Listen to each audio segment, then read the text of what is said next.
Assalamualaikum diхан бауырлар. Мына жерде салаттар өсіріп жатырмыз.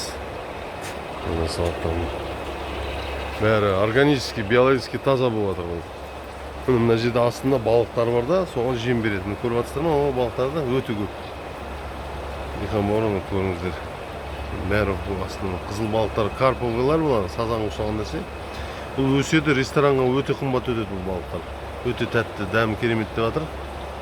Егер байқаңыздар, бұған жем береді, міне өте көп. Бұған жем береді, ал жемнен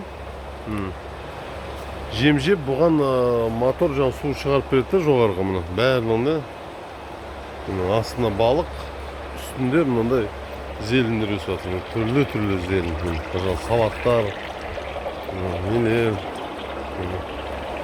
Міне астында балықтар жүр. Üstünde mine rayhan өсіп жатыр. Көрдіңіз? Астында балықтар көріп жатсаңыз шығарсыздар, өте көп олар. Четко жүр міне. Жем беріп қалсаң атылады бірақ. Назарыңызға рахмет, дихан бауырлар. Осындай жетістікке жетіңіздер, сіздер тілектеспін.